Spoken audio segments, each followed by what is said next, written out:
nos convoca la unidad didáctica Auditoría y Seguridad Informática, ¿correcto? El tema que nos convoca tiene que ver con las normas de seguridad relacionadas a la información y cuyo elemento de capacidad pues tiene que ver con tomar acciones frente a la seguridad de la información y la protección de datos, que es un tema importante puesto de que de una u otra manera debemos establecer ciertas, digamos, políticas en cuanto a lo que es, en este caso, la protección de los datos dentro de los diferentes activos pues, que maneja una organización o que maneja una empresa, ¿correcto? Bien, por favor solicitarles su asistencia en el chat de Zoom. Por favor no se olviden de registrar su asistencia para la sesión del día de hoy.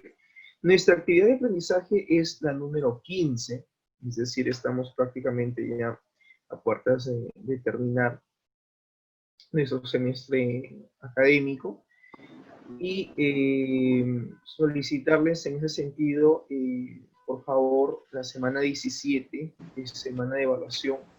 Creo que ya se dio ese tema con la delegada.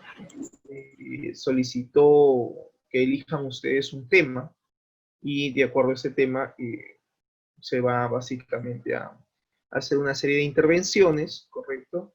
Y de esa manera se va a calificar, digamos, parte de lo que es el examen de evaluación. Claro está que va a haber su actividad previa, ¿no? Como es su foro. Voy a ver si es que en todo caso solamente para esta semana solamente sea un foro, no una tarea, sino un foro. Y me interesa sí para ese día su participación, al menos de todos los que estén en sala, si es posible con su cámara activada, porque ya ese es el cierre, como se dice, ¿no?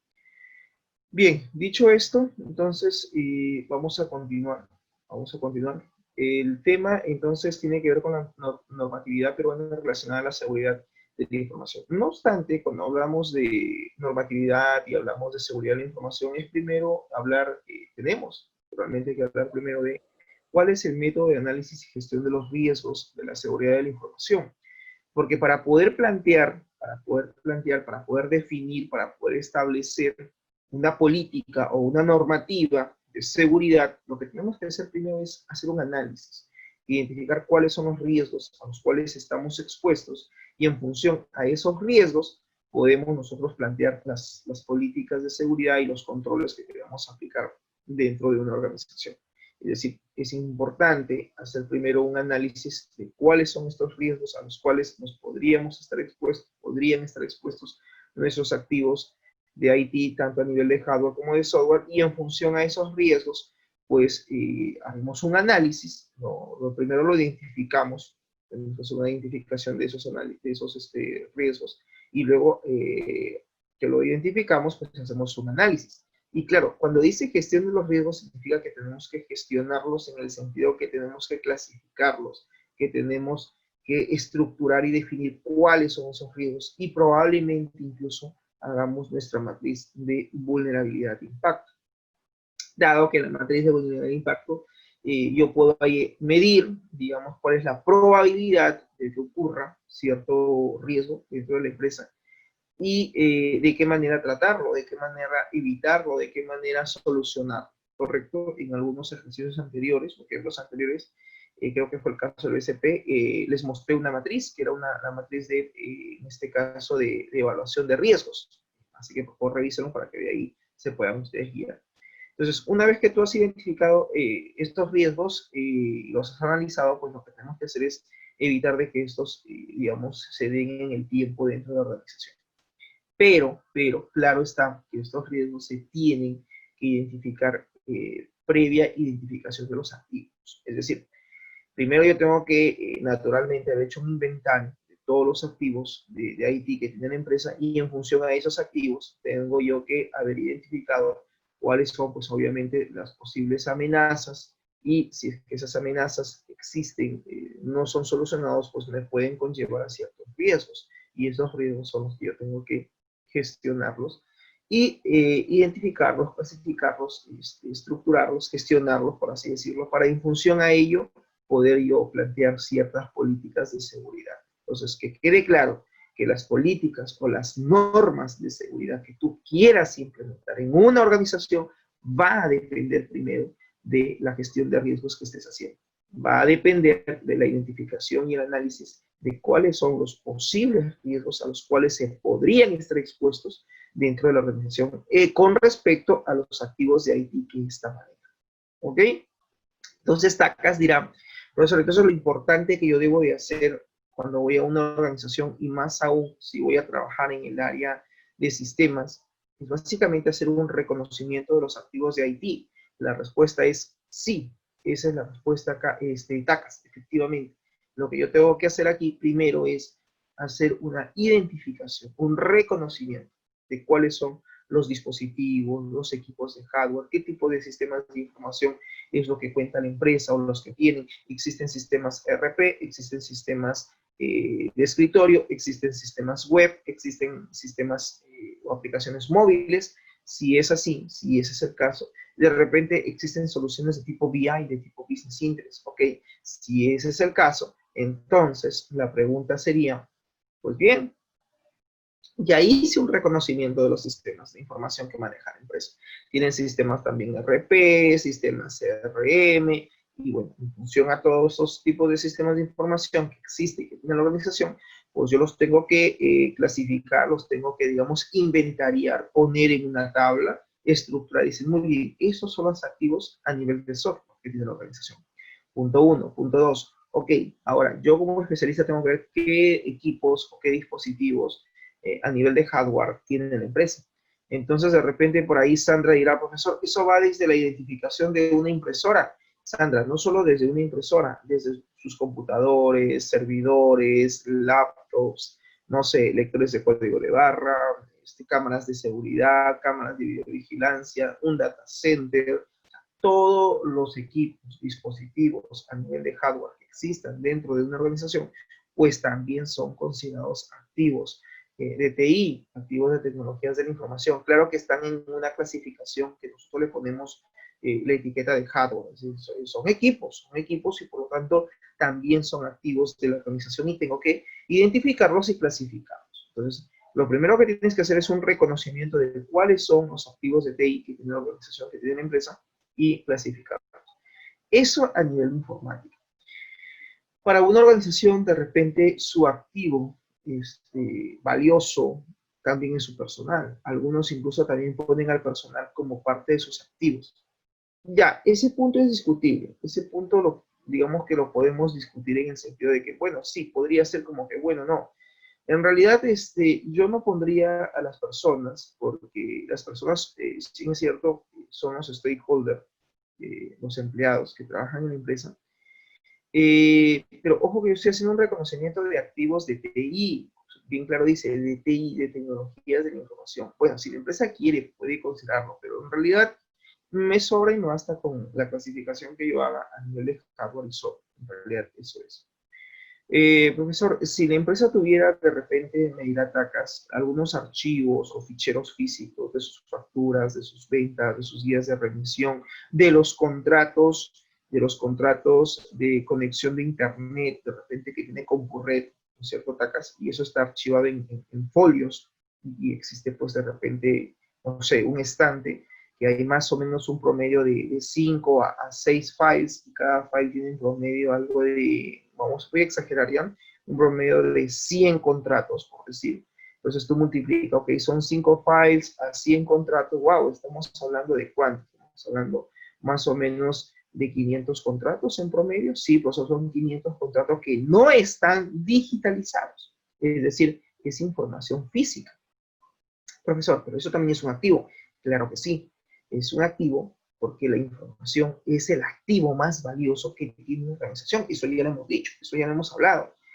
Pero, claro, es información que no está virtualizada, es información que todavía no está digitalizada, pero es un activo para la empresa. Si la empresa pierde parte de esos 500 contratos que tiene registrados, imagínate, va a perder su información y más aún porque esta no está virtualizada, no está digitalizada. Y en el contrato, pues, ¿qué voy a encontrar? Voy a encontrar las características de la conexión a Internet, en el caso de, el ejemplo de Concurred, claro está, esta empresa, que es la empresa creo donde elabora tacas, y que claro, es información que para ellos, para ese negocio, para ese tipo de negocio, es información sensible. Ese término subraya información sensible, información valiosa, que ellos si pierden esos contratos, pues naturalmente pierden todo. Y claro, frente a algún reclamo por parte del cliente, ellos lo que tendrían que hacer es ir efectivamente a los contratos y decir, ok, ¿qué es lo que dice el contrato? El cliente alega que debemos hacer cambio del equipo, o cambio del modem, o ejecución de una garantía. Ok, sacan el contrato y veamos qué cláusulas dice. Y si nosotros tenemos esa información, entonces, ¿cómo nos defendemos como empresa ante el cliente? ¿Cómo sabemos si el cliente tiene la razón? O de repente no tiene la razón, o de repente está equivocado, o de repente está errado, y él cree, asume de que efectivamente nosotros debemos de hacer o de ejecutar alguna garantía con respecto al servicio de conectividad que le estamos dando. Porque acuérdense que esta empresa Compurret pues, es una empresa que vende o que ofrece, perdón, productos y servicios, el servicios de conectividad, el servicios de conexión a Internet. Y los productos son, en este caso, de repente los modems, voy a asumir de forma hipotética, de que esta empresa también vende los modems, o estos dispositivos, pues que permiten la conexión de repente al servicio de la conexión a la nube. Entonces, naturalmente, manejan información, sí, es información física, es información que no está virtualizada, es información que no está digitalizada y por ende es información sensible. ¿Estamos? Bien, entonces alguien dirá, profesor, ¿cuáles serían aquí los posibles riesgos? Pues el robo de la información es un riesgo, que alguien entre a la empresa y se lo robe. Otro riesgo frente a ese caso sería, por ejemplo, un desastre, la ejecución de un desastre, en este caso natural, puede ser intencionado o malintencionado, desde un incendio, de repente una inundación, de repente, no sé, alguien por ahí prende fuego y termina quemándose digamos, el despacho o el área donde estaban esos contratos. Entonces, las políticas o las medidas de seguridad no solo abarcan jóvenes a nivel lógico, sino también a nivel físico. Ok, ¿qué medidas vamos a tomar como empresa frente a un siniestro como es un incendio? Entonces, tengo que yo tomar medidas, ¿no? Entonces, alguien dirá, bueno, el uso de extintores. Bueno, el uso de tener no sé, los números telefónicos de los bomberos. El hecho de tener de repente, no sé, un plan de evacuación frente a un incendio. El plan de rescate de la información. ¿Por qué no? Y hay un incendio y ok, ¿qué hacemos? ¿Estamos? ¿Cómo actuamos? Ah, no, vamos a usar los extintores. No, no podemos, entonces llamamos a los bomberos.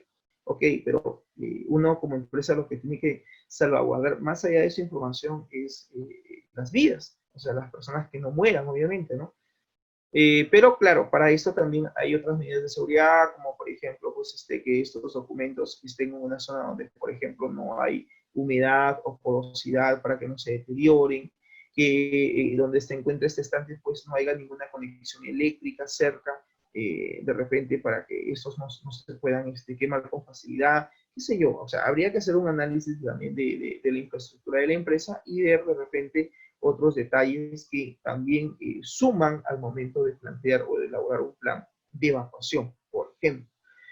Bien, entonces, que quede claro que para poder plantear políticas de seguridad o normas de seguridad para una organización en pos de la seguridad de la información, pues primero tengo que hacer una identificación, un reconocimiento naturalmente de mis riesgos a los cuales podría estar expuesto, pero estos riesgos van de la mano primero con naturalmente las amenazas, y las amenazas van de la mano con la identificación de los activos de IT, es decir, hay toda una cadena de secuencia. Entonces, lo ideal sería primero inventariar o realizar un inventario en todo caso de los activos de IT que tiene la organización, clasifica qué tipo de sistemas de información tiene, clasifica qué tipo de equipos o dispositivos tiene, evalúa las posibles, y hablo en forma hipotética, porque hablo en ese sentido de que no necesariamente pueda que ocurra, pero evalúa de forma hipotética a qué amenazas podrían estar expuestos estos activos de ahí. ¿Ok? Digo, podrían en el caso hipotético futuro. Y claro, acá también hay que tener algo en cuenta, que un activo puede estar, digamos, expuesto no solo a una, pueden haber 2, 3, 4, 5, 6, 7, 8, 9, hasta 10 amenazas. ¿Es posible? Claro que es posible. Pero ¿quién lo va a identificar? Tú como especialista. Tú tendrás que hacer una identificación previa primero de los activos de IT que tienen la organización, y en función de esos activos tecnológicos, pues tecnologías de la información que tienen, pues tendrás tú que hacer un reconocimiento de las posibles amenazas a las cuales podrían estar expuestos estos activos de IT. Y bien, pues una vez que tú has hecho ese reconocimiento de estos activos de IT, pues ya tú empezarás a analizar cada amenaza a las cuales podría estar expuesto este activo de IT. Una vez que tú tienes la lista de amenazas, dices, ok, estas amenazas me pueden conllevar a ciertos riesgos. Ya ahí viene la identificación, y en este caso gestión de los riesgos de la seguridad de la información que podría darse. Acuérdate que las amenazas son una serie de eventos, de sucesos que podrían ocurrir. Una amenaza es un evento, es un suceso que podría ocurrir en un futuro próximo. ¿Estamos? Y claro, se ha identificado previamente porque no sabemos al final si se puede dar o no. Acuérdate que las amenazas forma parte del análisis FODA. Alguien dirá, profesor, ¿amenazas no es análisis FODA? Pues sí, tú en análisis FODA pues haces un análisis tanto a nivel interno como externo. Si tú identificas a nivel interno cuáles son las fortalezas, cuáles son las debilidades que podríamos tener la empresa a nivel de infraestructura tecnológica. Y luego tú haces una identificación de las amenazas y oportunidades a los cuales la empresa, digamos, también podría estar expuesta, pero esto ya es un análisis externo, porque las amenazas, acuérdate que no lo podemos controlar. Las amenazas están fuera de nuestro alcance. Son cosas externas, ¿no es cierto? Una amenaza, por ejemplo, voy a ser un poco dramático, un terremoto. El hecho de que ocurra un terremoto en Lima, eso es una amenaza. Pone en riesgo, mira, pone en riesgo muchas vidas humanas, claro que sí. ¿Por qué? Porque Lima tiene, por ejemplo, distritos vulnerables o puntos débiles a nivel de infraestructura, cuando hablo de infraestructura estoy hablando a nivel de viviendas.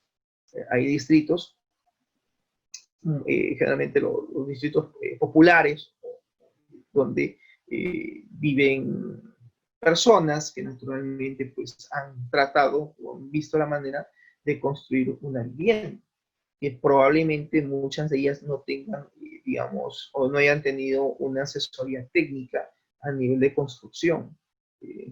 La urbe, la urbanización, en este caso la ciudad, ha crecido, pero ha crecido sin un plan de desarrollo urbano. No ha habido un plan de desarrollo urbanístico en Lima metropolitana.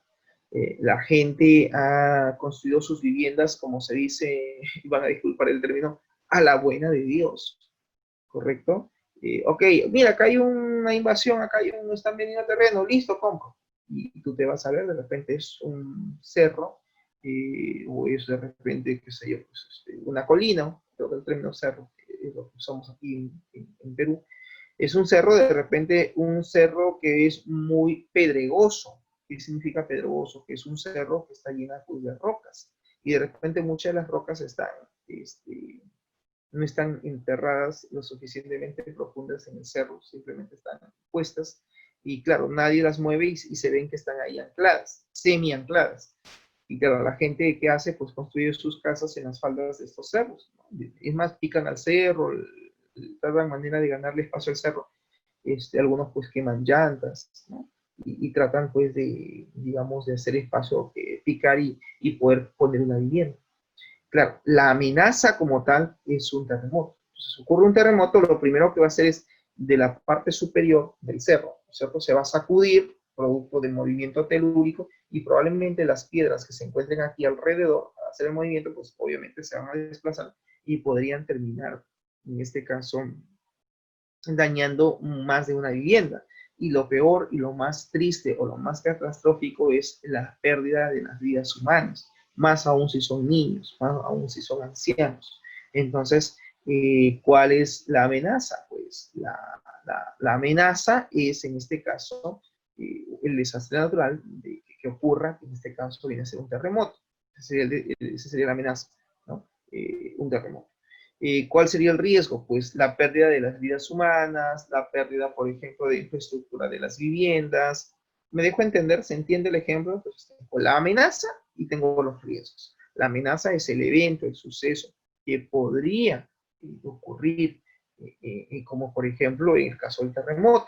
Y el riesgo es lo que conlleva a que si esa amenaza, que de una u otra manera no lo podemos controlar, va digamos, a conllevar a que si hay un terremoto en Lima como amenaza, pues el riesgo es de que la pérdida de las vidas humanas, punto uno. Otro riesgo es el daño de la infraestructura de las viviendas, punto dos. Entonces ahí tenemos dos riesgos. Entonces la pregunta es, ¿y qué hacer? Pues ahí también tenemos que proponer medidas de seguridad. Si tu casa está, digamos, en un cerro, está a las faldas de un cerro, pues la pregunta es, evalúa cuál, por ejemplo, empinado o elevado está el cerro. Si está muy, digamos, empinado, es probable que el impacto de las rocas, si hubiera rocas, se den con mayor facilidad, ¿no?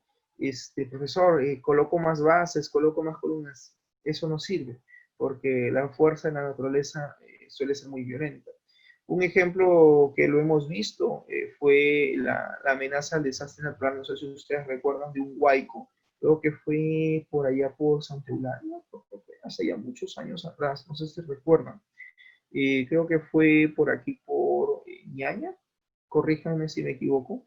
Creo que fue por Ñaña que hubo un huaico, o sea, producto de las lluvias, había agua acumulada arriba en la cúspide del cerro, y tenía, creo, como un muro, un pequeño muro de contención, era, creo, ¿cómo le llaman? Pilcas creo que le llaman, pilcas, que son pequeños, así como hacían antes los incas, como andenes, en el andén, hacían pequeñas pilcas. Y producto de las lluvias, esta agua estaba viniendo, se venía, y claro, ya venía arrastrando tierra y también rocas. Y claro, se desató un huaico terrible, recuerdo que el cerro de lo que era una quebrada, habían construido sus casas en esa quebrada, y el huaico había venido por esa quebrada y había terminado arrasando más de una vivienda. No sé si ustedes recuerdan. Tacas, ¿recuerdas? Creo que fue hace 4 o 5 años atrás, me parece. Bueno, no sé si recuerdan. Y claro, se perdieron viviendas, se perdieron también vidas humanas. Y claro, y eso es producto de que no hubo un plan de desarrollo urbanístico. Muchas veces, por ejemplo, los alcaldes no diseñan un plan urbanístico. O sea, no dice, mira, acá no construyes tu casa, mira, acá está prohibido, por acá no se puede. Y claro, yo sé que hay una necesidad de vivienda, y pues la gente termina construyendo donde puede encontrar un rinconcito, un espacio. Por ejemplo, otra amenaza, bueno, la amenaza es el terremoto. Otro escenario, creo que ese es el término, de donde puede haber el riesgo de pérdida de infraestructura de vivienda y también vidas humanas, son aquellos que viven, por ejemplo, en estos cerros que son de arena. La arena no te da ninguna estabilidad. Frente a un movimiento telúrico de gran impacto, de gran magnitud, puede que la casa se asiente, se puede hacer hasta de lado, o se puede inclinar, o se puede hundir, o se puede desquebrajar, quebrar, en fin, se puede, digamos, dañar a nivel de infraestructura, porque al no tener una base sólida, y más aún si es arena, el movimiento telúrico puede hacer que la arena se falsee y la vivienda colapse, ¿no? Entonces, he tomado este ejemplo del terremoto, del huaico, para poder hacerte la identificación de los riesgos. Espero estar claro en ese ejemplo, y así tú tendrías que hacer lo mismo con los activos de Haití, que identifique el activo de Haití, pues digamos, el activo de Haití, profesor, es un data center, el centro de datos de la empresa. Perfecto. ¿A qué amenazas está expuesto ese centro de datos? Digamos, la empresa. El profesor está expuesto a un incendio, robo de la información, el hurto de los equipos, el robo de los equipos. Otra amenaza sería, por ejemplo, el ataque cibernético, un ataque de repente de hackeo, ¿okay? Y así vas analizando a qué posibles amenazas está expuesto. Ok, y si no, ¿y qué pasa, por ejemplo, si es que se logran robar los equipos? ¿Cuál sería el riesgo? Pérdida de la información. Eso, definitivamente, si se roban los equipos, perdemos la información, porque si se roban los servidores, perdemos la información. Ok, solamente pérdida de información, y tú tienes que seguir evaluando qué otro riesgo, digamos, conllevaría si es que se ejecuta o se cristaliza dicha amenaza. ¿Estamos de acuerdo? ¿Preguntas hasta aquí, jóvenes? Bien, creo que está claro el tema, es un tema sencillo. Entonces, en función a esos riesgos que hemos evaluado, que hemos analizado, que hemos gestionado, recién allí proponemos cuáles serían las políticas o, digamos, normativas de seguridad que vamos a implantar o a implementar en todo caso. Implementar o implantar son términos casi muy similares, ¿no? Se supone que la implantación ya es la ejecución y la implementación es casi sinónimo de desarrollo. Entonces, tendríamos que buscar justamente eso, la implementación, el desarrollo e implantación de estas políticas o normas dentro de la organización.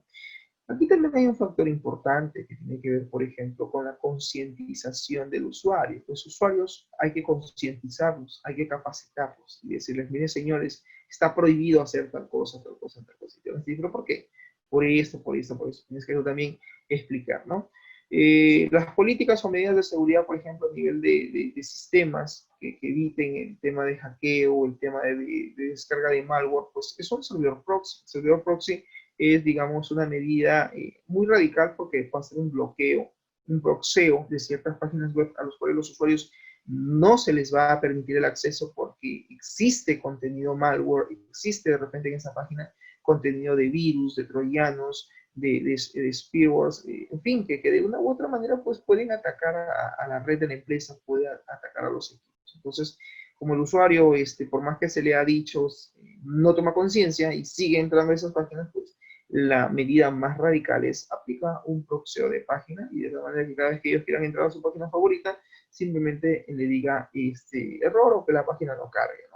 Entonces, de esa manera estamos aplicando una política o una medida mucho más radical. Muy bien. Introducción, dice. Implantar la ISO 27001 requiere de un análisis de riesgos. A continuación se plantea un método específico, partiendo de lo que establece la propia ISO de seguridad.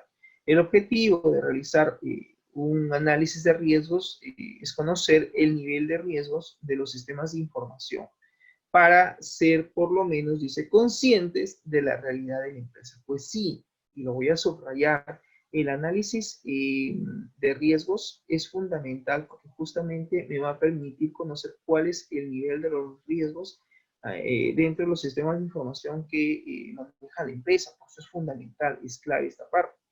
Para ser por lo menos consciente, dice, de la realidad de la empresa.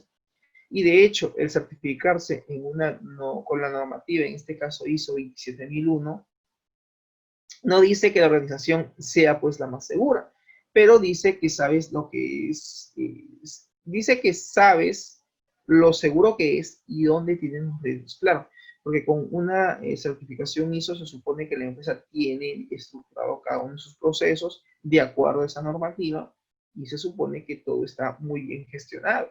Y si ocurriera algún incidente o alguna amenaza, de repente del tipo que acabamos de mencionar, como por ejemplo el robo de los equipos, como por ejemplo pues la infección de la red, como por ejemplo pues de repente en este caso pues un terremoto o de repente pues un incendio, ¿no?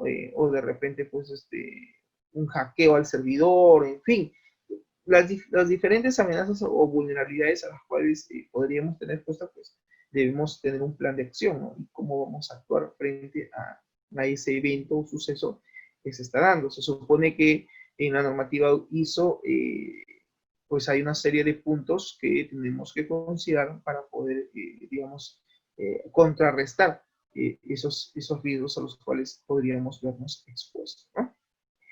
Será responsabilidad, dice, de la organización establecer y priorizar las acciones adecuadas para que esos riesgos sean los adecuados. Pues sí, es la organización la responsable justamente de establecer, dice, y priorizar acciones.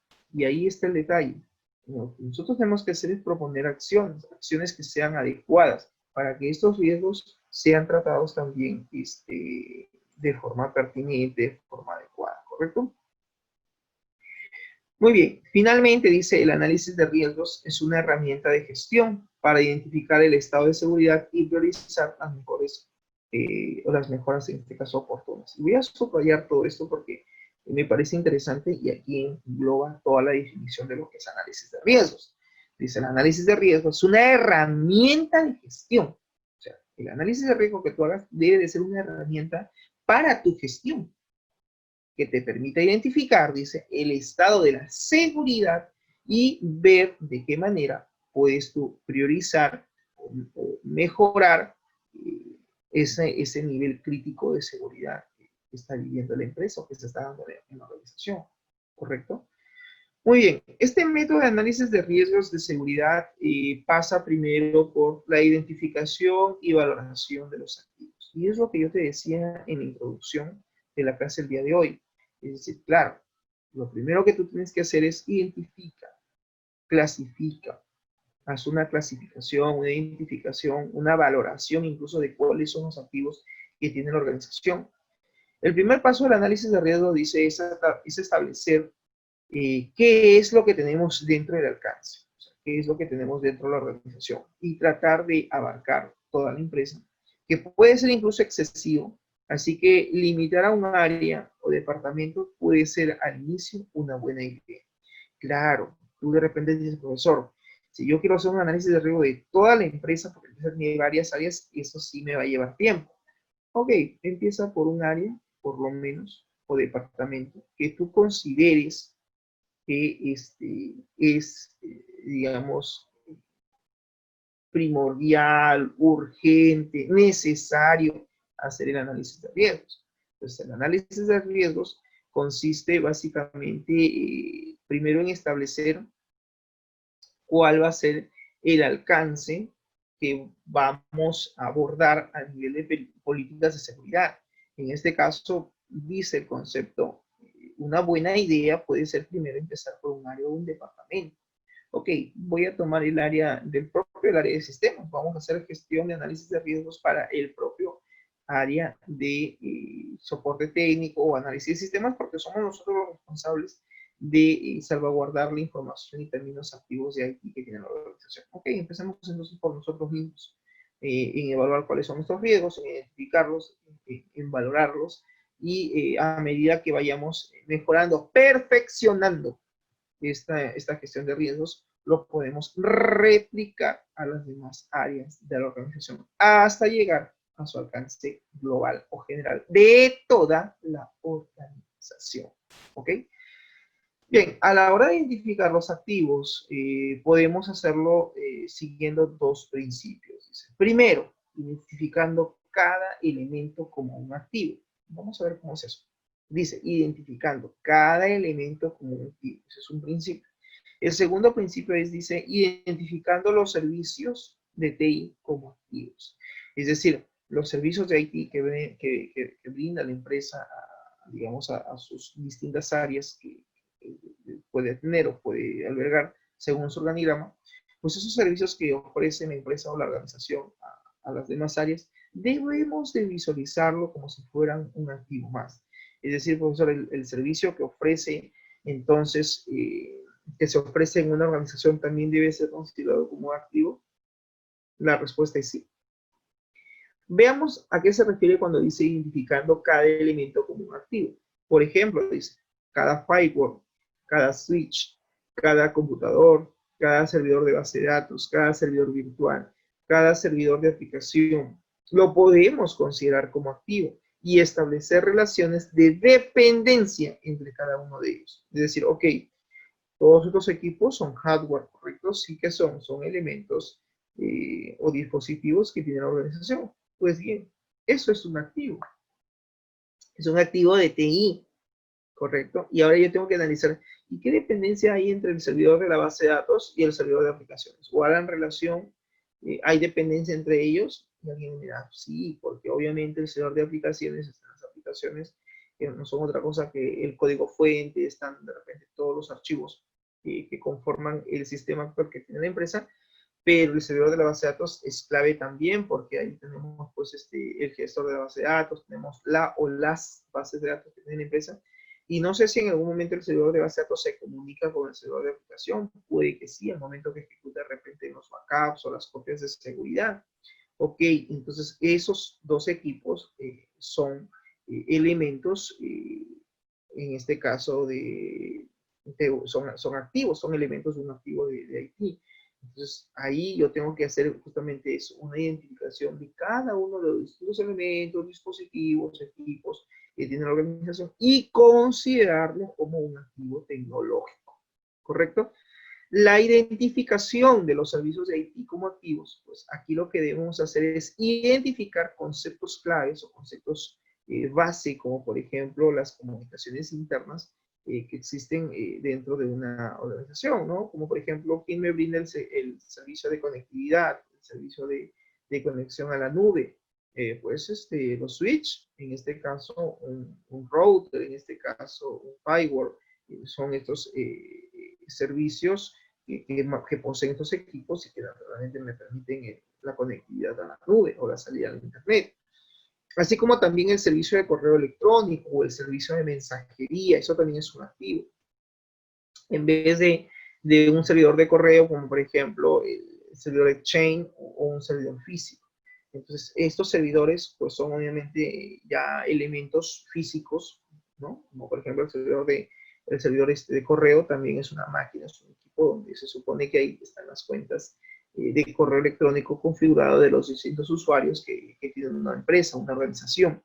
Entonces, este servidor de correo, pues si bien es cierto, va a alojar las cuentas de correo de los colaboradores, de los empleados, pero el servicio para tener, digamos, acceso a estas cuentas de correo, pues lo voy a hacer a través del servicio de correo electrónico, del servicio del email. El servicio de correo electrónico o mensajería, pues es digamos, también un activo que me permite, pues, tener comunicación con otros usuarios dentro de una red, ¿correcto? Muy bien, esto puede, dice, resultar mucho más liviano al momento de hacer la identificación y valoración de los activos. Cada método, al margen si es el método 1 o el método 2, cada método tiene sus ventajas y desventajas. Ojo en esta parte, es importante tener en cuenta eso.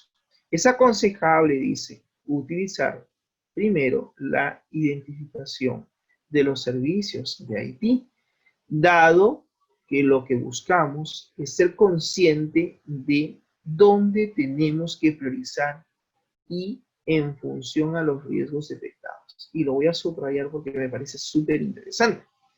Entonces, lo primero que acá dice es, identifiquen ustedes, señores, los servicios de TI. Hagan primero su identificación de ello. Y seamos conscientes de que tenemos que priorizar. Una vez que ya tú has identificado cuáles son estos servicios de IT, pues dirás, ok, ya los identifiqué. Estos son servicios de correo electrónico, el servicio de conectividad a la base de datos, el servicio de repente, en este caso, los servicios incluso del mismo gestor de base de datos, ¿no? Por ejemplo, el servicio del SQL Agent es un servicio que lo tengo que configurar para poder tener conexión y tengo que asegurarme que esté bien configurado, que esté en ejecución, que no esté detenido, porque si no, el SQL, pues, por ejemplo, no conecta y no voy a poder tener acceso a la base de datos. Y así, los múltiples servicios que puedan existir a nivel de software. Y una vez que tú has identificado estos servicios de IT, pues ahora tenemos que decirnos, ok, de todas estas listas de servicios, ¿qué cosa vamos a dar prioridad? ¿Qué cosa vamos a priorizar primero como servicio a restaurar frente a cualquier amenaza o riesgo al cual se podría estar expuesto?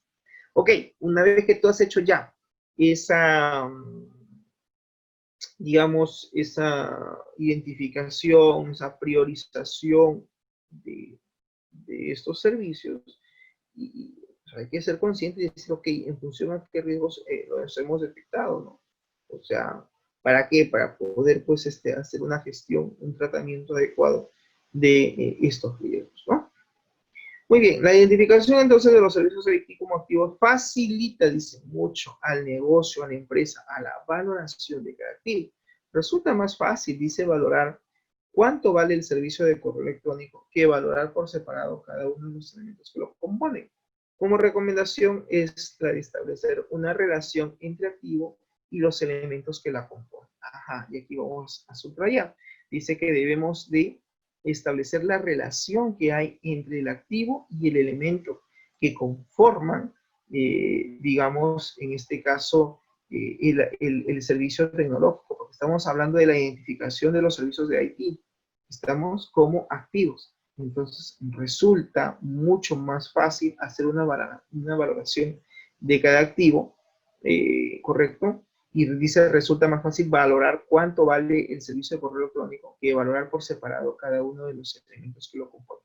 A continuación tenemos un gráfico y creo que esto lo vamos a entender mucho mejor. Mira, aquí tenemos, si te das cuenta, los elementos que van a conformar, que son cada uno de los elementos que se gestionan desde informática. Y aquí tenemos pues los activos, como por ejemplo el servidor en este caso, el servicio de correo electrónico, pues está compuesto por varios elementos de tipo, varios. Cuando hablo de elementos, estoy hablando a nivel de hardware y también probablemente de software. Son los elementos que conforman el servicio de mensajería, el servicio de correo electrónico.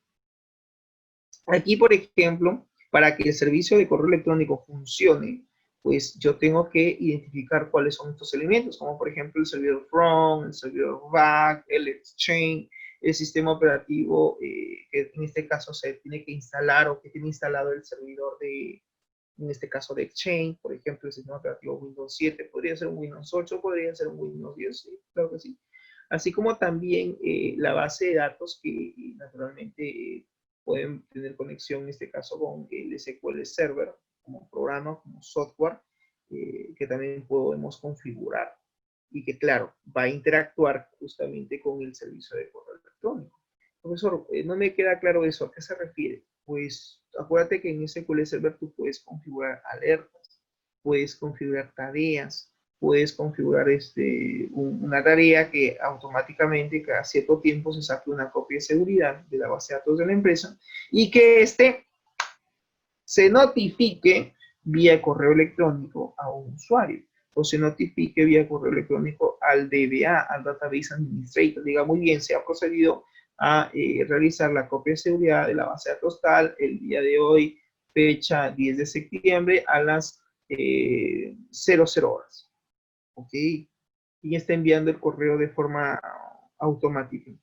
El servidor de la base de datos a través de la configuración de una tarea y de una alerta que se puede hacer en este caso en el SQL Server como gestor de base de datos relacional. Entonces, hay una relación, hay una, digamos, como decía aquí el concepto, y voy a regresar, hay una relación entre el activo y los elementos que la componen. Pues claro que sí, porque claro, en este caso el equipo es el servidor de la base de datos. En este caso, el software es SQL Server. Son los elementos. El correo es el servicio. Entonces, son los elementos como activos. Y este es el servicio. El servicio, si te das cuenta, puede englobar una serie de elementos que guardan relación, que están conectados, vinculados. Porque si no, pues el servicio de correo de mensajería pues no se daría, no funcionaría. No puede faltar uno de esos elementos. También está el servicio de aplicación, ¿no?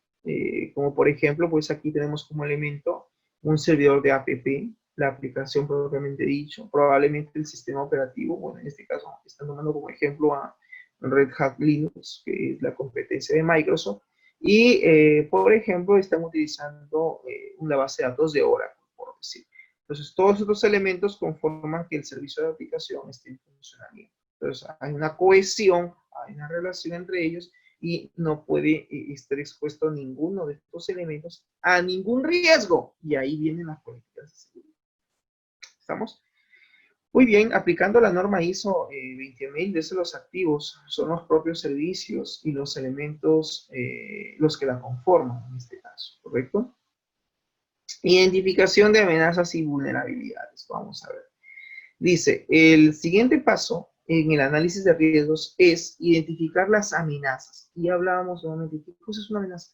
Pues son una serie de eventos o sucesos que pueden suscitarse, que pueden darse en un determinado activo. Esas son las amenazas. ¿Ya? Son eventos, son sucesos. No, no eventos o sucesos no provistos. Estamos no planificados. ¿Y qué cosas son las vulnerabilidades? Pues las vulnerabilidades es el estado en el que ocurre, en este caso la amenaza, ¿correcto? Lo vamos a subrayar. Dice, y las vulnerabilidades, ¿no?, vendrían a ser, en este caso, estado en el que ocurre la amenaza, ¿correcto? La vulnerabilidad es identificar el nivel, ¿no? Oye, esta vulnerabilidad es alto, bajo, medio, o tiene gran impacto, mediano impacto. Uno puede hacer incluso una valoración de cada una de las amenazas a nivel de vulnerabilidad e impacto.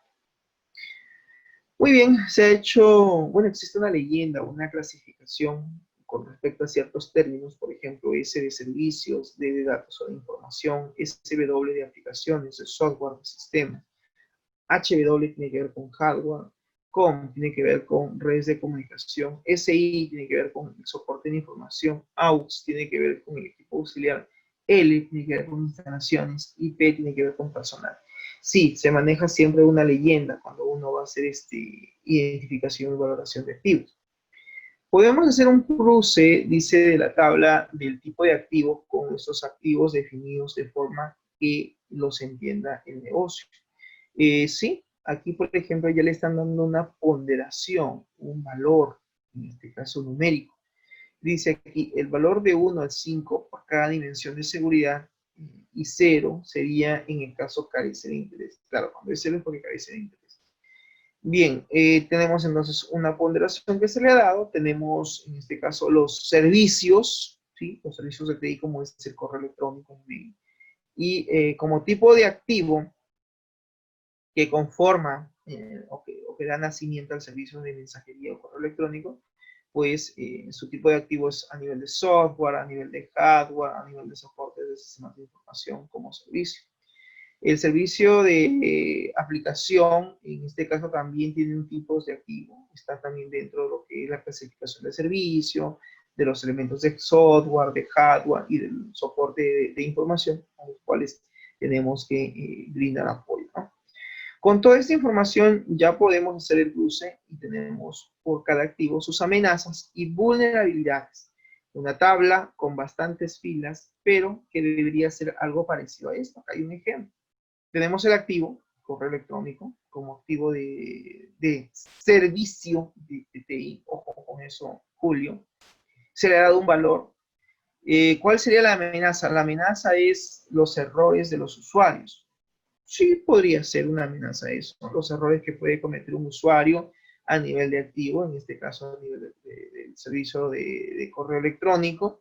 La descripción sería equivocaciones de las personas cuando usan los servicios o los datos. Es decir, la amenaza, ojo, que quede claro, la amenaza son los errores de los usuarios. Los errores de los usuarios, pues es una amenaza. Pero alguien dirá, pero no queda claro. ¿Puedo hacer una descripción de una amenaza? Dirá Torres. Claro que sí puedes hacerlo. Por cada amenaza que tú has identificado puedes hacer incluso una explicación. Eso se llama descripción de la amenaza. Dicen equivocaciones de las personas cuando usan los servicios, los datos, ¿no? El envío, la bandeja de entrada, la bandeja de salida, los spam, ¿no? Recuerda que en el correo, servidor de correo, pues hay varias opciones. Y por ahí se puede equivocar pues como amenaza sería, en este caso han considerado los errores de los usuarios al momento de hacer, por ejemplo, el envío y recepción de información, ¿no? Tener cuidado con eso. Cuidado con que el usuario divulgue información sensible de la empresa por correo electrónico, también puede hacer caso. Ok, ya está la amenaza, se ha hecho su descripción. ¿Cuál sería la vulnerabilidad? Dice, procedimientos mal definidos. Pues esta amenaza de errores de los usuarios se da porque justamente los procedimientos están muy mal definidos. Porque Las interfaces de usuario de repente son muy complicadas, o por la falta de información, o por la falta de capacitación. Entonces, esa amenaza se puede dar porque naturalmente hay ciertas vulnerabilidades que no se han tratado, ¿no? Como por ejemplo, pues dice la falta de capacitación, la falta de formación de los usuarios, el usar interfaces que sean de repente muy complejas, muy complicadas para los usuarios, y esto podría conllevar a la amenaza a que el usuario se equivoque, cometa errores con el servicio de correo electrónico. Listo, ok. Ese entonces, profesor, sería un modelo, un ejemplo. Sí puede ser un modelo, donde una tablita donde tengas el activo, un valor ponderativo que le tienes que dar a nivel digamos, de prioridad, de salvaguardar, de solucionar frente a cualquier amenaza y riesgo. La amenaza, la descripción de la amenaza y la descripción de la vulnerabilidad. La vulnerabilidad es el por qué, en otras palabras. ¿Por qué se da esa amenaza? ¿A raíz de qué? Ah, pues porque los procedimientos están mal definidos. Ah, porque hay falta de capacitación o de información al usuario. Ah, porque las interfaces de usuario pues, son muy complicadas y pues por eso se puede llegar a ese evento, a ese suceso, a esa amenaza que se ha identificado a nivel del activo del servicio de correo electrónico. Ya está. Entonces ahí tenemos un ejemplo. Luego de haber hecho pues la identificación del activo, pues hay que hacer, dice, una valoración del riesgo. Tenemos que valorar nuestros riesgos, claro que sí. Para conocer cuál es el nivel, ojo aquí, conocer el nivel del riesgo, debemos establecer por cada línea el nivel de probabilidad de que ocurra una amenaza. Importante con esto. Claro, es decir, una vez que hemos identificado las amenazas, una vez que hemos identificado los riesgos, pues hay que identificar cuál sería el nivel de ese riesgo y debemos establecer, dice, por cada línea el nivel de la probabilidad de que ocurra, de que se ejecute esa amenaza. Si se ejecuta esa amenaza, ya fuimos, porque efectivamente vamos a estar expuestos a esos riesgos que tú ya has identificado previamente, porque no supiste tratar la amenaza, porque no supiste planificar para hacer frente. No evitarlo, porque hay cosas que no las vamos a poder evitar, jóvenes, a nivel de amenaza, porque son eventos externos, están fuera de nuestro dominio, pero por lo menos podemos mitigar el impacto, hacer una mitigación del impacto que puede tener esa amenaza al momento de ser de repente ejecutada, ¿no? De forma intencionada o malintencionada. Claro está. Pues bien, el nivel del impacto, y el nivel del impacto dice, el nivel del impacto en caso de que ocurra la amenaza. O sea, en eso consiste el valorar el riesgo. Primero es decir, ok, ya tenemos las amenazas, sí, ya tenemos los riesgos, sí, ya lo identificamos, perfecto. Y hemos identificado en qué nivel ese riesgo es un riesgo. Cuando dice el profesor, dirá Julio, ¿a qué se refiere con nivel? Alto, bajo, medio.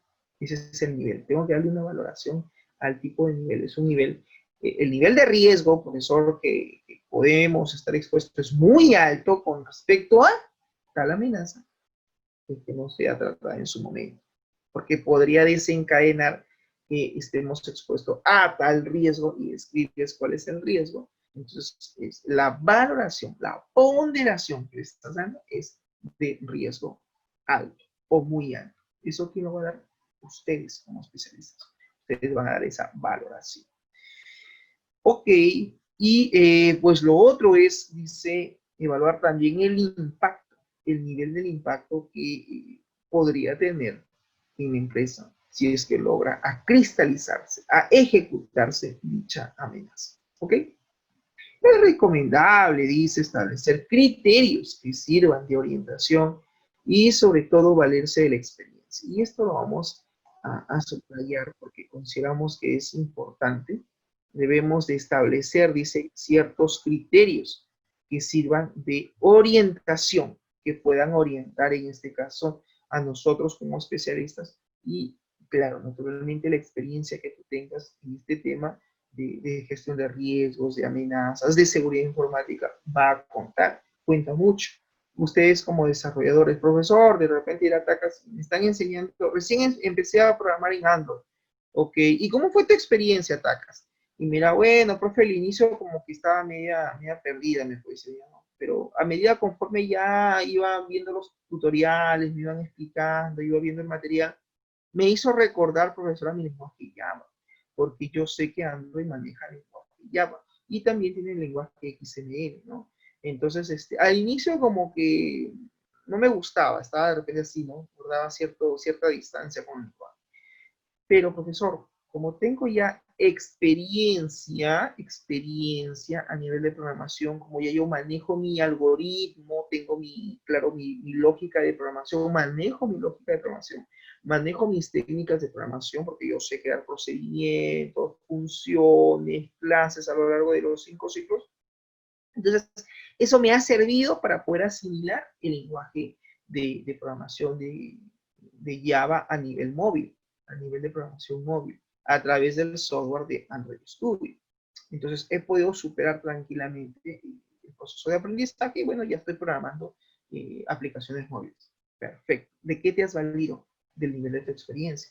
Como tú ya manejabas lógica de programación, no se te fue, digamos, difícil. A ver, mandemos a un estudiante de primer, segundo semestre, ya, a que aprenda aplicaciones móviles. Se muere. Sale traumado. ¿Por qué, profesor? Porque obviamente no tiene ni la experiencia. Recién está aprendiendo a programar y lo vas a meter a dos lenguajes porque móvil tiene XML y también tiene Java. Se va a perder, probablemente se va a perder, porque tampoco tiene la experiencia de programación. Me dejo entender. Entonces, hago este ejemplo para que, digamos, podamos entender esa parte cuando dice, es recomendable establecer criterios que sirvan de orientación y sobre todo valernos de nuestra experiencia para poder hacer esa identificación y valoración de los activos de aquí, tema que estamos tocando. Si mantenemos un registro de incidencias, y lo he subrayado en negrita y lo vamos a subrayar nuevamente, dice, es importante mantener un registro. ¿Cuán importante es tener, profesor, un registro de las incidencias que tiene o que existe en una empresa? ¿Es fundamental, es clave llevar un registro de incidencias? Claro que sí. ¿Por qué? Porque eso te va a tener, te va, digamos, a conllevar a tener cierta información que te puede brindar cierto conocimiento que va a estar almacenado en el tiempo. Porque Sandra dirá en algún momento, profesor, nosotros ya vivimos este incidente. Yo en la empresa pasada donde trabajé anteriormente, nosotros manejábamos un cuadro, un registro de todas las incidencias que pasaban a nivel de equipo. Y eso nos permitió actuar de forma rápida y ver qué medidas tomábamos frente a ciertos incidentes o ciertas incidencias que podían ocurrir en el día a día dentro de la organización. Y eso, profesor, a mí me ha brindado cierto conocimiento para poder ahora saber qué hacer, cómo actuar frente a un incidente que se está dando en la nueva empresa donde estoy trabajando. Excelente, Sandra. ¿Por qué? Porque de una u otra manera, el hecho de registrar las incidencias te genera conocimiento y te genera experiencia, porque dices, ya sé, esto yo lo vi, esto nosotros lo vimos hace, no sé, 4 meses. El incidente fue que la impresora no imprime, pues, el fusor térmico, miren el ejemplo, el fusor térmico de las impresoras que maneja la empresa, que dicho sea de paso, son impresoras monocromáticas, es decir, imprimen a blanco y negro, pero trabajan con tóner. Y tú sabes que para que el tóner, cae el tóner en el papel y quede fijo y digamos, no se limpie, no se, ¿cómo te puedo explicar? No se borre las letras, te voy a explicar un poquito cómo funciona el sistema de impresión. Pasa por un fusor térmico. ¿Qué es un fusor térmico? Es un tubito, son 2 tubitos que van así, uno arriba y uno abajo. Y entonces la hoja de papel pasa por acá. ¿Y qué hacen son como rodillos? Estos rodillos van girando, van girando, van girando. Y a manera que van girando, estos rodillos, la hoja va avanzando, avanzando.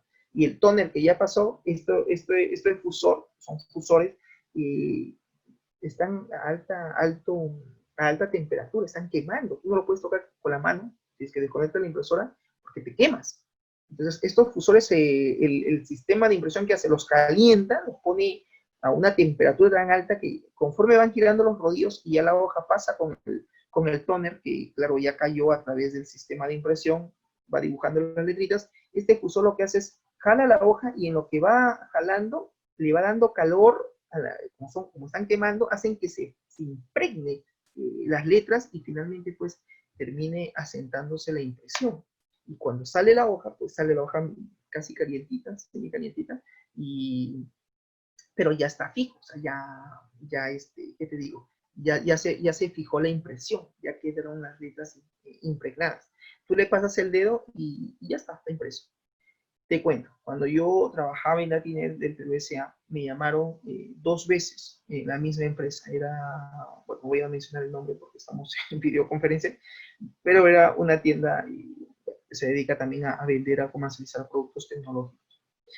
Y su sede estaba en San Isidro, estaba en Arequipa con 28 de julio, seguramente han visto por ahí. Y bueno, ahí tenía su sede, esta empresa comercializaba, vendía equipos, televisores, en fin, y tenían 3 impresoras.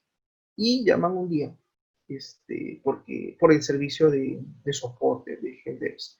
Y bueno, estaba yo cerca, porque la empresa quedaba en la calle Antequera, cuadra 2, está más o menos, creo que está como a 6 cuadras de Arequipa con Javier Prado. Entonces, mi jefe me dice, mira, hay un requerimiento, Castañeda, por favor, anda a verlo. Eran más o menos las 4 de la tarde y mi horario era hasta las 6. Me dice, fácil, te vas a demorar tu hora y media. Haces el servicio y dejas las cosas y ya luego te vas a estudiar. En ese tiempo recuerdo que estaba cursando el 6º ciclo de la carrera de computación informática. Entonces digo, bueno, ok, me voy. Y digo, bueno, ¿cuál es el incidente? ¿No? Porque obviamente es un incidente, están reportando una incidencia, ¿no? Es un incidente que han tenido con el equipo. Entonces digo, bueno, me voy, me entrevisto con el gerente de tienda, me hace ingresar y me dice, sí, tenemos un problema, me dice, con la impresora que tenemos acá en el área de ventas. Aparte de las tiqueteras que ellos manejan, tienen aparte otra área donde pues consolidan su información. Ok, ¿y cuál es el problema? Yo lo primero que pensé, dije, ya han quemado de repente la impresora, porque a veces siempre en ese modelo, solían, a veces, digamos, solían reportar, esa es la palabra, reportar, de que la impresora no enciende, o porque por ahí se quemó, ¿cómo se llama? La placa, porque tiene una placa la impresora. Y bueno, a veces solían reportar eso, ¿no? Que el problema era que no imprimía, que no encendía. Y yo digo, bueno, ya yo llevé mi placa por si acaso. Y dije, si no, si es placa, para no regresar a la empresa, pues hago el cambio y listo. Está dentro de la garantía. Verifiqué, pues, obviamente cuando tú haces servicio de helpdesk, tienes que verificar si el equipo está en garantía o no. Más aún cuando tú eres una empresa que da el servicio a otras empresas. O sea, no estamos hablando que es el área de sistemas que está dentro de la misma organización, Sandra. No. Estoy hablando de una empresa que da el servicio a otras empresas a nivel tecnológico. Existe, que hay. Entonces, bueno, llevé mi plaquita, dije, si se me ha logrado, saco la placa, pongo la placa. Y hay media hora solucionado y me voy a estudiar. Feliz, es la última labor que tengo en el día, porque había días que sí, a veces no salía a las 6, salía a las 7, 8 de la noche. El área de soporte técnico es bien sacrificado, de hecho que sí. No, nunca se sale a la hora a veces. Y bueno, entonces, le digo, seguramente no enciende. No, me dice, sí, sí enciende. El tema es de que no imprime. Entonces, cuando a mí me dijo no imprime, yo pensé que me decía, pues, de que no jale el papel, no imprime, no jale el papel. Sabes que también el usuario a veces no te explica, no te da el detalle bien, ¿no? Te dice a veces una cosa y es otra cosa. Y entonces digo, no imprime, a ver, y manda a imprimir. Y cuando sale la hoja, salen las letritas, pero sale así semi borroso. Y de repente agarro esto, ¿no? O sea, viene y dice, mira, ¿qué observas? Ah, le digo, es que imprime borroso. Y claro, le paso el dedo en las letras y no me vas a creer. Tóner. Es decir, yo pasaba mi dedito por encima de la hoja que supuestamente había impreso y salía tóner. ¿Qué pasaba? Que el tóner no estaba fijando, digamos, no se estaba fijando la impresión. O sea, caía el tóner, mandaba a imprimir, salía, pero no calentaba lo suficientemente este, estos 2 cilindros que te digo que son los que jalan la hoja, estos fusores, porque son fusores, Esos dos fusores no calentaban. O sea, como que no le llegaba el suficiente voltaje para que pueda impregnar, digamos, fijar, en este caso, la impresión. Un caso raro, nunca se nos había presentado. Entonces, bueno, cuando uno no sabe, porque obviamente es parte electrónica, lo que hace es inmediatamente llamar al jefe, ¿no? A un momento ya, digo, mira, hay ese problema. ¿Qué pasó? Me dice, ahí está incidente. Pero no está fijando la impresión, no está fijando la impresión, sí. Y ni él tampoco sabía. Qué raro, nunca me ha pasado tampoco, me dicen los 4 años que tengo en la empresa, porque estaba recién 4 años, había asumido el cargo, William Karate, me acuerdo que se llamaba mi jefe. Y me decían, qué raro, nunca me ha pasado, me dice, nunca me ha pasado, pero, y claro, se quedó así en la nebulosa, pero me dice, verifica, el tema es calor, ya sabemos que no le llega la suficientemente energía para que caliente el fusor térmico. Verifica, me dice, en dónde está conectada la impresora. Mira su red eléctrica, a dónde lo están conectando. De repente el problema es por ahí. El problema de por sí me dijo es electricidad. A ver, me dijo, trata de solucionarlo si puedes, y por ahí dale un mantenimiento al equipo, por ahí dice, pásale alcohol isopropílico, dale un mantenimiento como para que el cliente no se quede, me dice, descontento, y trata, me dice, a ver, de poder solucionarlo. Si ya no puedes solucionarlo, caballero, haces una hoja de servicio y te lo llevas a la empresa para poder revisarlo en todo caso, si es que no puedes dar tú con la solución. Ok, pues tengo que cargar la impresora y llevarlo caminando, no sé, no había de otra, pues si no lo solucionaba. Y le digo, ¿a dónde están conectando la impresora? ¿No? Y había un cable largo. Ah, sí, me dice, va y no iba a la pared, o sea, no estaba conectado a la pared. Y es un cable que iba a otro dispositivo, que era, ¿cómo le llaman? Cuando conectas varios, cuando es como un estabilizador, para que se entienda, ¿no? Compartían varios, y ahí tenían como 3, 4 equipos conectados ahí. Y de ahí se iba ese cable y recién iba ¿cómo se llama? A la pared, a la conexión de 220. Y claro, en este equipo había otra impresora más grande, había un CPU, jalaban conexión para una laptop. Es decir, estaba toda la energía centralizada ahí. Entonces me pongo a pensar, digo, a ver, no calienta el fusor técnico, perdón, el fusor térmico, no calienta. O sea, significa que no le llega suficiente corriente eléctrica como para poder calentar bien y hacer que la impresión se fije en el papel. Punto 1. Punto 2. De que jala papel, imprime, revise la configuración, todo está ok. Entonces le digo, ¿puedes conectar la impresora? Sí, claro. ¿Tiene algún triple, le digo, donde esté directo, o perdón, ¿cómo le llaman? Un enchufe, ¿no? Un enchufar, ¿no? Pero que sea directo de la pared. ¿Okay? Y me llevó a otra oficina. Sí, aquí tenemos uno. Ok, entonces yo lo cargué a la impresora y me siguió. El tipo me siguió. O sea, no me dejó, pero en ningún momento me dejó solo. Me siguió, entonces le digo, ok, vamos a conectarlo acá. Vamos a imprimir una hoja de prueba, porque las impresoras, la marca se llama Ojidata. Estas impresoras tienen para poder imprimir lo que se llama la página de prueba. Entonces mando a imprimir la página de prueba.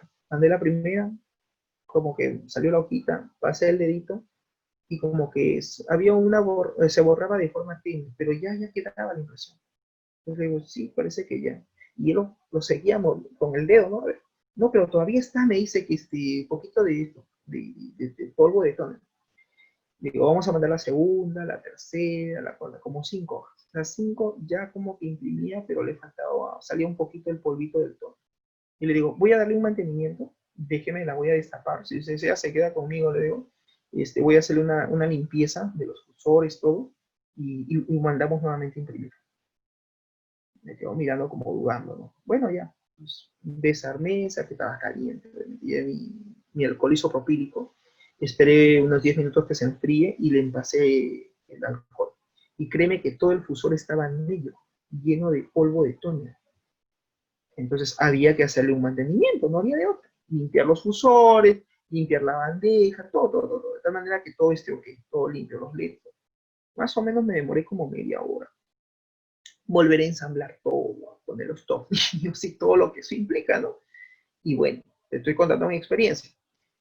Ya está, lo conecté nuevamente, mandamos a imprimir. la hoja limpia. El tóner quedó fijo, ya no salía el tóner de la impresión, o sea, ya no salía, ya no se quedaba el tóner en el dedo, tú le pasabas a la hoja tu dedo y ya no salía nada, estaba limpia. Mandamos a imprimir como 10 hojas de prueba. El tipo, incrédulo, y quedó pensando y me dijo, ¿qué ha sido? ¿Falta de mantenimiento? No, el tema es corriente eléctrica. Mi corriente eléctrica. Sí, porque usted está luego conectándolo a un dispositivo que a su vez comparte energía con otros 4 dispositivos. Y estos equipos necesitan, me digo, de cierto voltaje, de ciertos amperios que tiene que calentar pues, este fusor para que pueda fijar la impresión. Se quedó así, ¿no? Pensando. O sea, que solamente tenía que desconectarlo, me dice, y conectarlo a otro lado.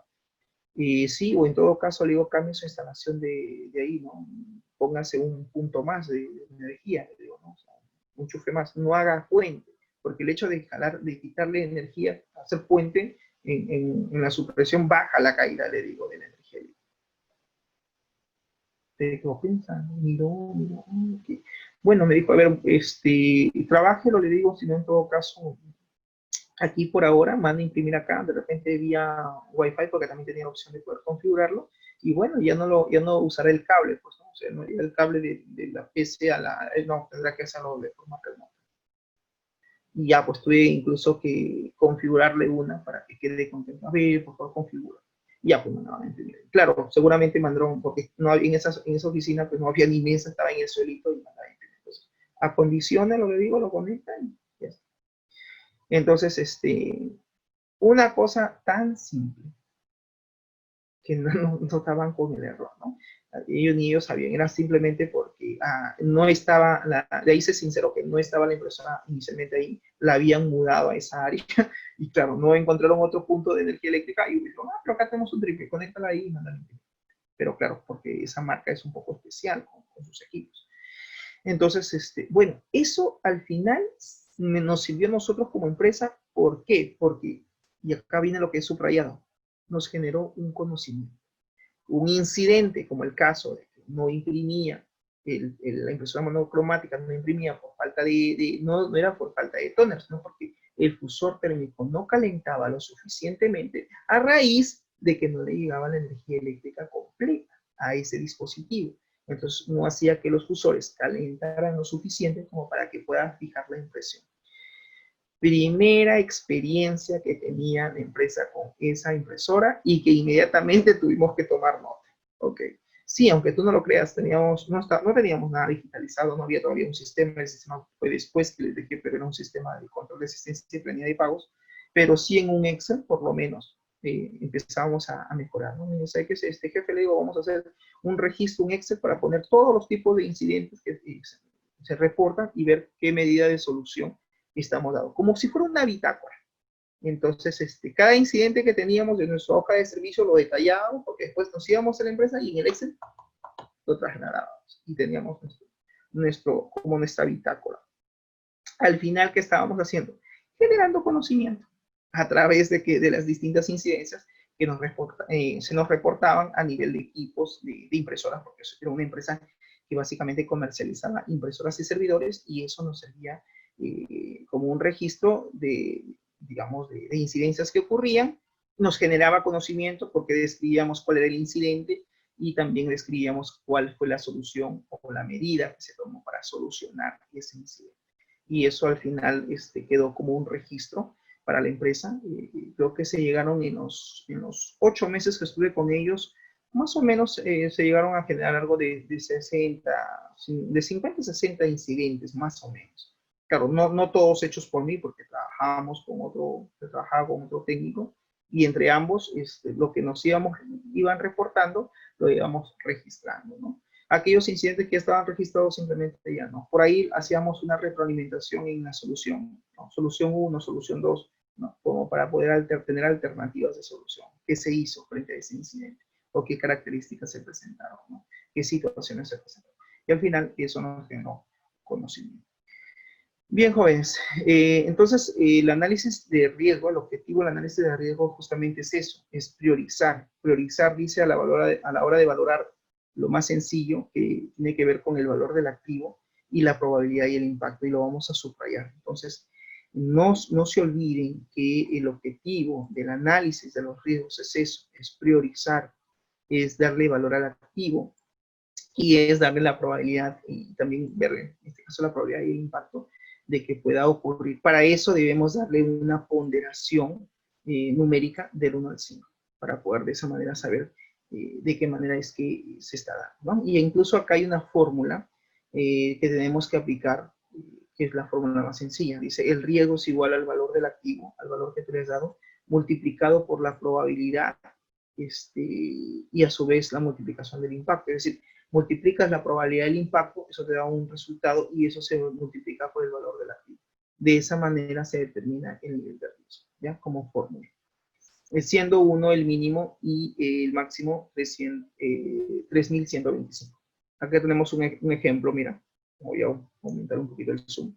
Aquí tengo el activo, tengo el valor, tengo la amenaza, tengo la descripción, tengo la vulnerabilidad y aquí tengo, mira, la columna, probabilidad, impacto. Entonces, el valor del activo, ¿cuánto es? 48. Pero primero tengo que multiplicar la probabilidad por el impacto. ¿Esto qué lo determinan ustedes? Ustedes le van a dar un valor. ¿Cuál es la probabilidad de que ocurra y el impacto que va a tener? Entonces tú dirás, profesor, 5 es la probabilidad de muy alto o muy probable y 4 es probable. Ok, entonces no le vas a ponerle el texto, le pones el valor numérico. Ok, ¿cuál es? Probable. El número tiene 4. ¿Y el impacto? Tenemos muy alto, 5, alto, 4, medio, 3. Profesor, es alto. ¿Cuánto vale 4? Multiplica. 4 por 4, 16. Y esos 16 lo terminas multiplicando por el valor del activo. Y de esa manera obtienes el valor total del riesgo. ¿Correcto?